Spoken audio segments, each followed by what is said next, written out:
ሰላም ለእናንተ ይሁን። ወደ ዛሬው የመጽሐፍ ቅዱስ ጥናት እንኳን ደህና መጣችሁ። በጸሎት እንጀምር።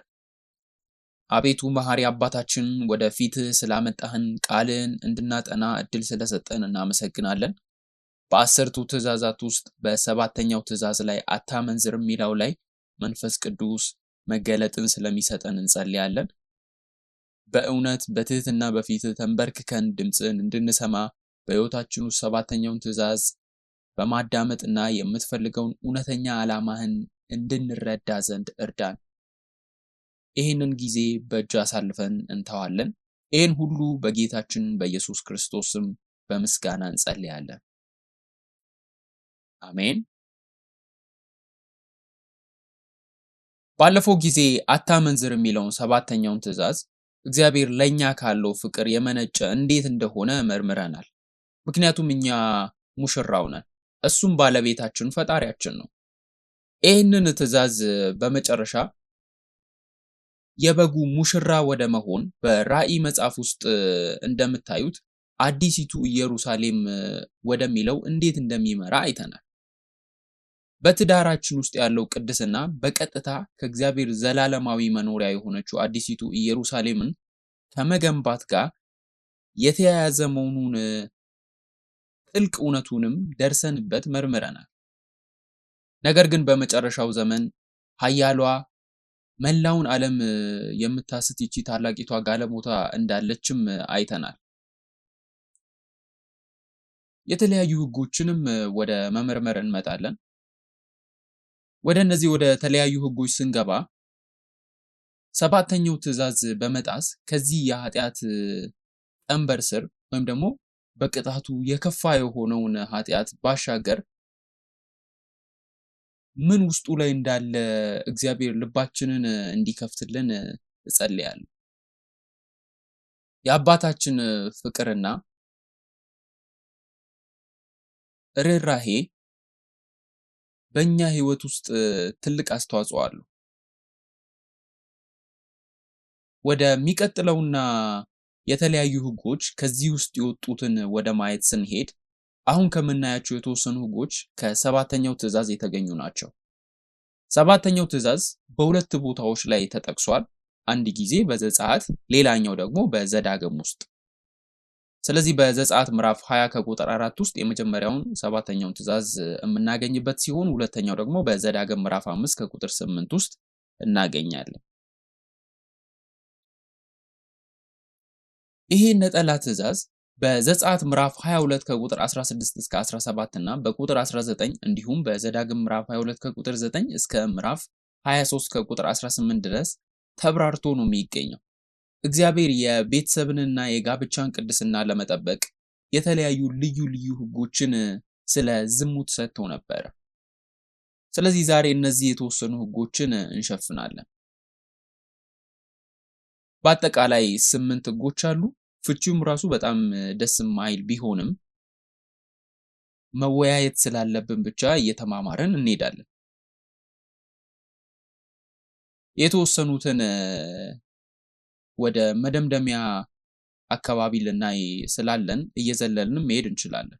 ነገር ግን ዋና ፓስተራችን ሬቨረንድ ኢቫን ፓርክ ሁሉንም ቅዱሳን መጻሕፍት በትክክል ለማየትና የሰባተኛውን ትእዛዝ እንደምታውን በትክክል ለመረዳት እነዚህን ጥቅሶች መርጠው ነበረ። እነዚህ የተወሰኑ ሕጎች ከሆኑት ውስጥ አንድ በአንድ በዝርዝር መመርመር ጠቃሚ እንደሆነ አሰብ። ምናልባት ዛሬ ሁሉንም 8ቱንም ሕጎች መሸፈን ላንችል እንችላለን። ነገር ግን በሚቀጥለው ሳምንት ላይ እንቀጥላለን። ስለዚህ የመጀመሪያው የዘመዶች ግንኙነት ነው። ስለዚህ የዝምድና ግንኙነት በቤተሰብ አባላት ውስጥ የሚደረግ ጋብቻ ነው። በሕጉ መሰረት አንድ ወንድ ሴትንም ሆነ እናቱን ቢያገባ ሶስቱም በእሳት መቃጠል አለባቸው። እነዚህ ሕጎች ከአንድ ሰው እናት፣ ከእንጀራ እናት፣ ከወንድሙ ወይም ደግሞ ከግማሽ እህት ወይም ከልጅ ልጅ ወይም ከእንጀራ እህት ወይም ከአክስት ወይም ከአጎት ሚስት ጋር ግንኙነት ማድረግን በጥብቅ የሚከለክል ነው። ይሄ በጣም የማይመች ነው። የወንድ ልጅ የወንድም ሚስትና አማት እንኳን ብትሆን እንዲሁም ሴትየዋና ሴት ልጇ ወይም የልጅ ልጇን ቢሆኑ ይህንን ሕግ የጣሰ ቅጣቱ ደግሞ እስከ ሞት ድረስ እንዲቃጠሉ ወይም ደግሞ በድንጋይ እንዲወገሩ ነበረ። ስለዚህ ቅጣቱ ሞት ነው ማለት ነው። ይሄ ብቻ ሳይሆን ሕጉ ከእንስሳት ጋር የግብረ ስጋ ግንኙነት የሚፈጽም ማንኛውም ሰው ተረግመዋል ይላል። እንዲሁም አንድ ወንድ አንድ ሴት ከሌላ ወንድ ጋር በምታደርግበት መንገድ የግብረ ስጋ ግንኙነት ቢፈጽም ሁለቱም ወንዶች ይገደላሉ። እንዲሁም አንድ ወንድ በወር አበባዋ ወቅት ከሴት ጋር ግንኙነት ቢፈጽም ወንዱም ሆነ ሴቷ ከህዝቡ መካከል ይወገዳሉ። ስለዚህ እግዚአብሔር በህይወታችን ጣልቃ በመግባት ምን ያህል ዝርዝር ነገሮችን እንደሚያደርግ ማየት እንችላለን። ይህም የእግዚአብሔር መንግስት ግንባታ ምሰሶ እንዴት እንደሆነም እያያችሁ ነው። እነዚህ ህጎች ተገቢ ያልሆኑ የግብረ ስጋ ግንኙነት ድርጊቶችን በወቅቱ ይፈጽሙ እንደነበረ ያረጋግጣሉ።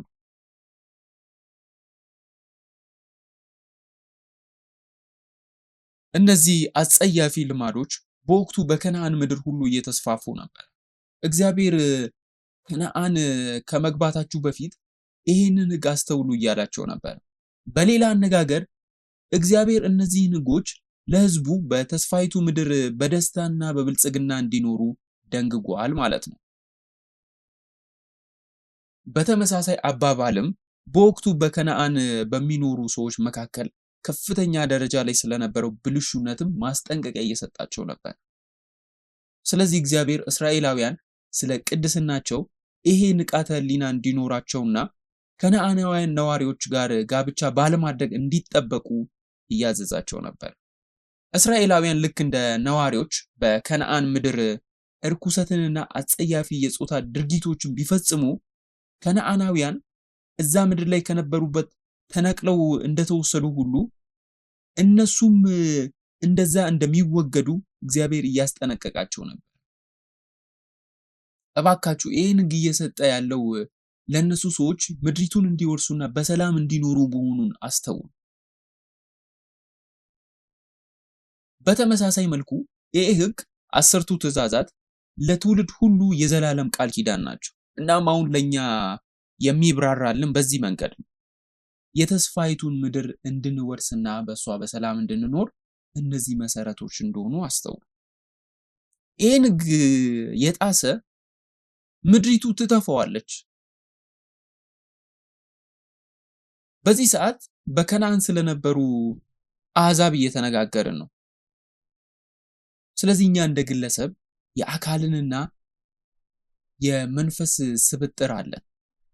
ስጋዊ አካል ብቻ አይደለም። ስለዚህ አካላዊም ሆነ መንፈሳዊ ምንዝርና በመጨረሻ ልንወርስ ካለብን ምድር በአካልም ሆነ በመንፈስ እንድንወጣ ያደርገናል።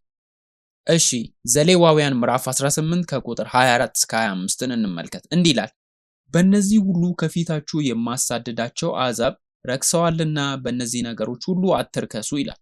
ስለዚህ እግዚአብሔር ከነሱ በፊት የነበሩ አሕዛብ ሊወርሱት ባሰቡት ምድር እንዴት እንደጠፉ እየነገራቸው ነው። ቁጥር 25 ምድሪቱም ረከሰች፣ ስለዚህ ኃጢአቷን በእሷ ላይ እመልሳለሁ፣ ምድሪቱም የሚኖሩባትን ሰዎች ትተፋለች ይላል። አይታችኋል? ቅድስናችን ምድሪቱን ከመውረስ ችሎታችን ጋር በቀጥታ የተያያዘ መሆኑን። እንደገና የተሰጠን መንፈሳዊም ሆነ አካላዊ ግዛትን አስተውሱ። እግዚአብሔር ቃሉን ሲሰጠን ስንቀደስ ያንን ሊፈጽም ይችላል። ነገር ግን እዚያ የነበሩ አሕዛብ ምን እንደገጠማቸው እያንዳንዱን እየነገረን ነው። ብዙ ጊዜ ለሕዝባችን እንጸልያለን። አባት ሆይ ይህ ሕዝብ የካህናት መንግስት ይሁን፣ በዚህ ወንጌል የቤዛነትን ቃል ይዞ በዚህ ሀገር ወደ ተቀረው የዓለም ክፍል ይስፋፋ እንላለን። ልክ ነው። ግን ቅድስናችን ለዚህ እውን ለማድረግ መሰረት መሆኑንም እንድታዩ ፈልጋለሁ። በዘሌዋውያን ምዕራፍ 18 ከቁጥር 26 ላይ ያለውን እንቀጥል። እናንተ ግን ይላል። ስለዚህ ከእግዚአብሔር ጋር ቃል ኪዳን የገቡትን እኛን ነው የሚለው። ሥርዓቴንና ፍርዴን ጠብቁ፣ እናንተም የአገሩ ልጆች በእናንተም መካከል የሚኖሩ እንግዶች ከዚህ ርኩሰት ምንም አትስሩ ይላል። ስለዚህ ባካችሁ ይህንን የመጣውን ባላችንን ጌታችንን ኢየሱስ ክርስቶስ እንደሆነ ከሚናገረው ከእግዚአብሔር መሆኑን ማስታወስ አለብን። እሱ እንደ ሙሽራ አድርጎ እየቆጠረን እኮ ነው እኛን የሚጠነቀቅልን ሆኖ እያነጋገረን። ይሄ ማለት እግዚአብሔር ለኛ ያለው ጥልቅ ናፍቆትና ሐሳቡ ሊሰማን ይገባል። ወደ ተስፋይቱ ምድር ስንሄድ ንጽህናችን ይለመልማል። ከእናንተ በፊት የነበሩ የአገሩ ልጆች ይህን ርኩሰት ሁሉ ሰርተዋልና ምድሪቱም ረክሳለች ይላል ቁጥር 27 ላይ። ስለዚህ እግዚአብሔር ምድሪቱን እንደተፋቸው ሁሉ እናንተም እንዳትተፉ እያለ እያስጠነቀቃቸው ነበር። የእግዚአብሔርን የናፍቆት ልብ እዚህ ጋር ታያላችሁ። ያው ነገር በእኛ ላይ እንዳይደርስ እግዚአብሔር ባረከሳችኋት ጊዜ ምድሪቱ ከእናንተ በፊት የነበረውን አሕዛብ እንደተፋችሁ ሁሉ እናንተንም እንዳትተፋችሁ እያለ ነው። ቁጥር 29 ላይ ከዚህ ርኩሰት ሁሉ ማናቸውንም የሚያደርግ ያ ሰው ከሕዝቡ መካከል ተለይቶ ይጥፋ ይላል። ስለዚህ ከእናንተ በፊት የነበሩ ሰዎች የሰሩትን ጸያፍ የሆነውን ወግ ሁሉ እንዳትሰሩ፣ በሱም እንዳትረክሱ፣ ሥርዓቴን ጠብቁ፣ እኔ እግዚአብሔር አምላካችሁ ነኝ እያላቸው ነው። እኔ እውነተኛው ባልሽ ፈጣሪሽ ነኝ፣ አንቺም ሙሽራዬ ነሽ። ስለዚህ አብረን ልናደርገው ስላሰብነው ታላቅ ሥራ እባክሽ ንጹሕና ቅዱስ ሁኚ እያለ እግዚአብሔር እየጠየቀ ነው። ሌሎችንም የተወሰኑ ሕጎች ስናይ ዛሬ በዙሪያችን ተመሳሳይ ነገር እየተከሰተ መሆኑን ተገንዝቤያለሁ።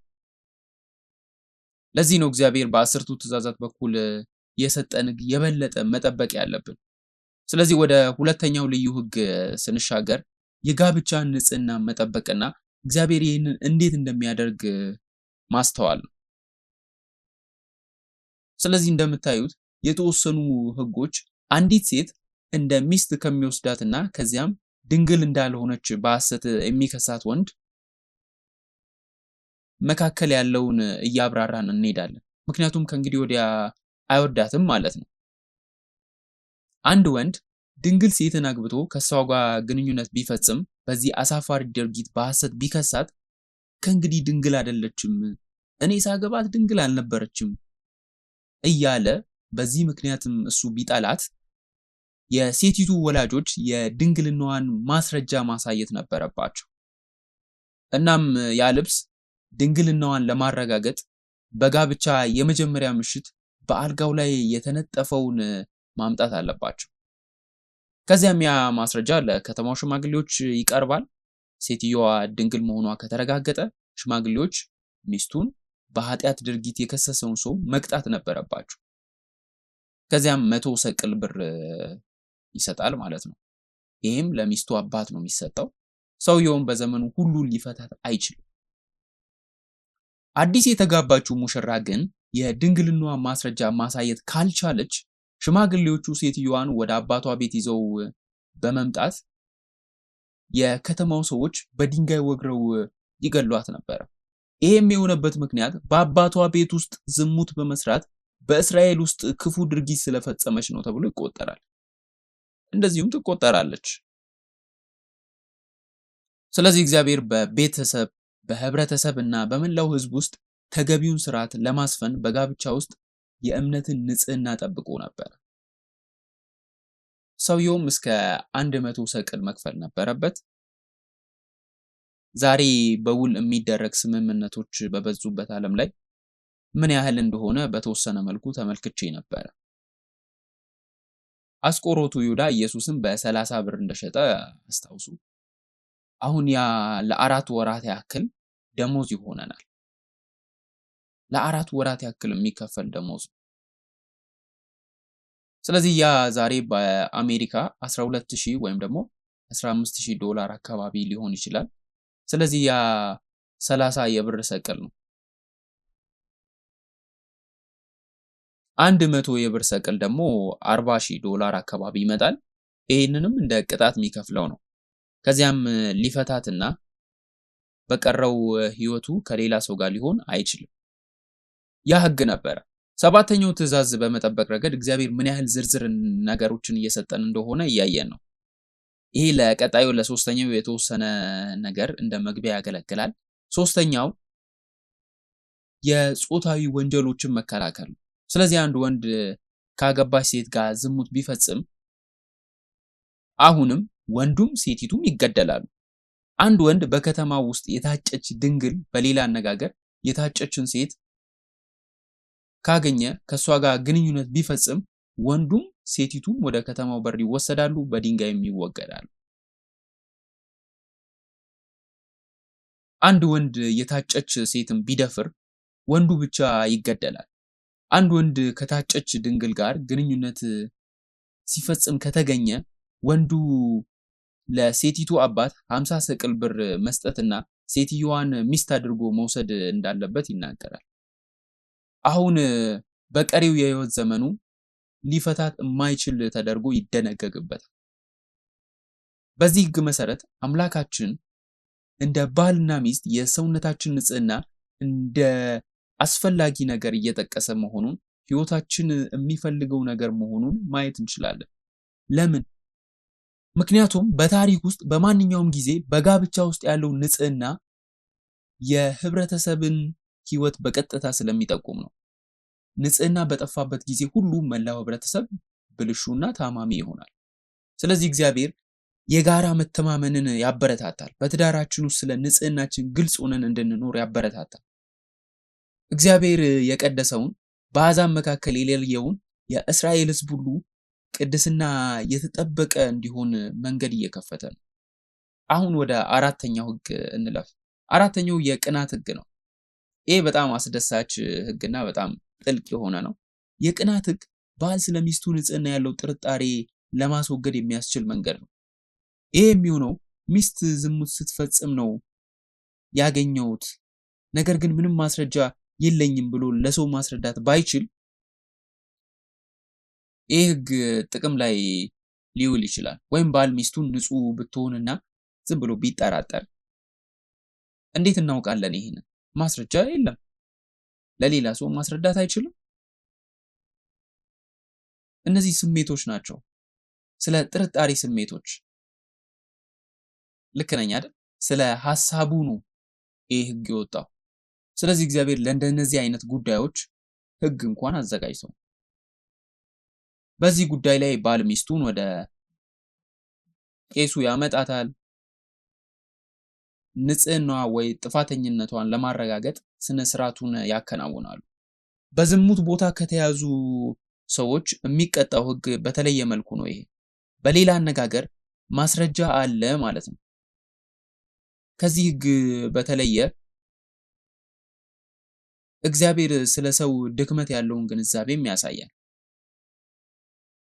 ልክ ነኝ አይደል? የሰው ድክመት ምንድን ነው? የመጠራጠርና የመቅናት ዝንባሌያችን እንዲሁም ገደቦቻችን። ምክንያቱም የማይታዩ የተደበቁ እውነታዎችን ማወቅ ብቻ የተገደበ ነው። እናም ተመልከቱ፣ ይህንን ህግ ያቋቋመው የተቀደሱ ቤተሰቦችን ለመጠበቅ ነው። እግዚአብሔር ቅድስናችንን ለመጠበቅ ምን ያክል ርቀት እንደሚሄድ ማየት ትችላላችሁ። በዚህ ህግ እግዚአብሔር ባሎች ያለ ማስረጃ እንዳይጠራጠሩ ከልክሏቸው ነበረ። ሚስቶችን በጥያቄ ውስጥ ካለው ንጽህናቸው ውጭ እንዲኖሩ ፈቅዶ ነበር። የቤተሰቡ ሰላም ያለ ቅናት ህግ ሊጠበቅ አይችልም። ህጉ ካለ ግን ጥርጣሬ ለዘላለም ያርፋል ማለት ነው። ለምን? ምክንያቱም ይህ ህግ ባይኖር ባል ስለሚስቱ ያለው ጥርጣሬ ከባድ ስሜቶችን ሊፈጥርና አልፎ ተርፎም ወደ ያልተለመደ ጠበኝነት ሊያመራ ይችላል። ንጹህ ሚስት የሐሰት ኑዛዜ እንድትሰጥ ወይም እንድትናገር ሊያስገድዳትም ይችላል። እነዚህ ጉዳዮች በዛሬው ህይወት ውስጥ እናያቸዋለን። በተቃራኒው ይህ ህግ ባይኖር እውነተኛ አመንዝራ ሚስት በተንኮል ንጹህ ነኝ ብላ በሐሰት ልትናገር ትችላለች። እናም ከዚያ ማምለጥ ትችላለች።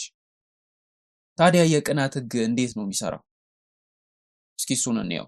ይህ አጠቃላይ አሰራር በሰባተኛው መጽሐፍ ውስጥ በሚገባ ተመዝግቧል። እናም እዚህ ላይ እንደምናየው በዘኍልቍ ምዕራፍ 5 ከቁጥር 11 እስከ 13 ላይ ተመስርቶ ይገኛል። የሚሆነውም በመጀመሪያ ካህኑ ሴትዮዋን ወስዶ በእግዚአብሔር ፊት እንድትቆም ያደርጋታል።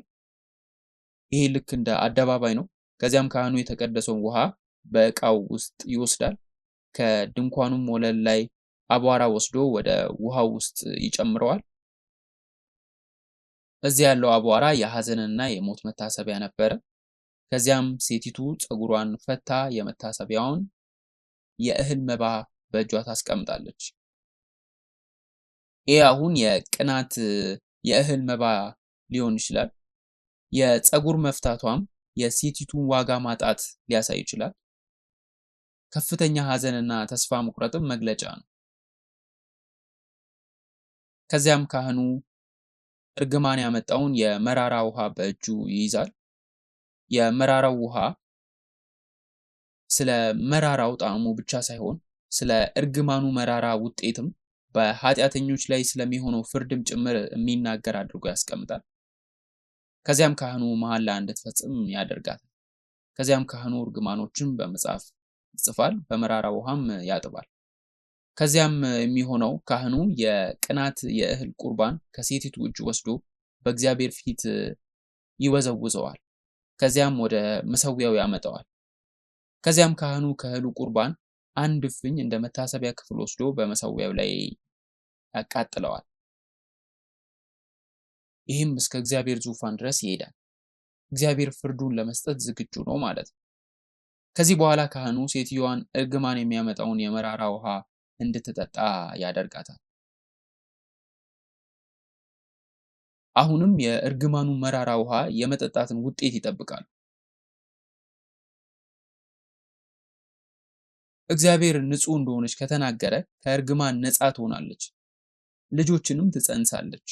ነገር ግን በእርግጥ ጥፋተኛ ከሆነች ማህፀኗ ያብጣል፣ ጭኗም ይደርቃል፣ በሕዝብም መካከል እርግማን ትሆናለች።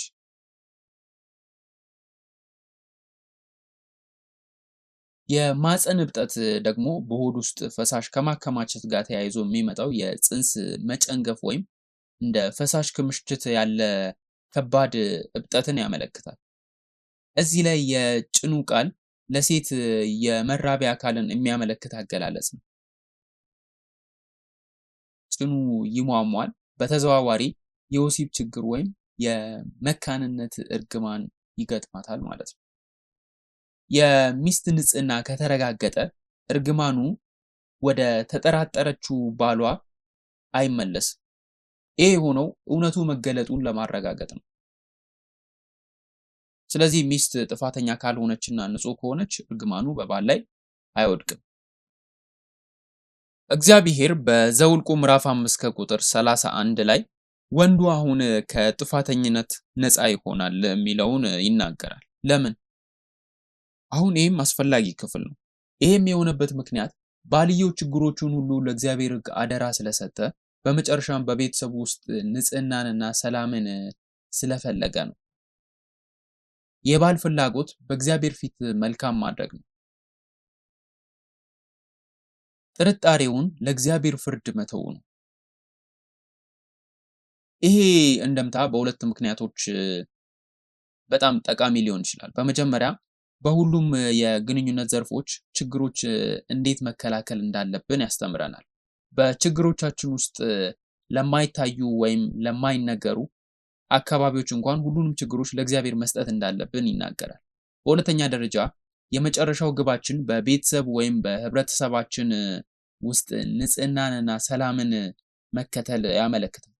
እግዚአብሔር መልስ ይሰጣል፣ እናም ፍርዱን በጣም እርግጠኛ በሆነ መንገድ ይሰጣል። የምንጨነቅበት ምንም ነገር አይኖረንም ማለት ነው። ይህን ያህል ድንቅ ነው።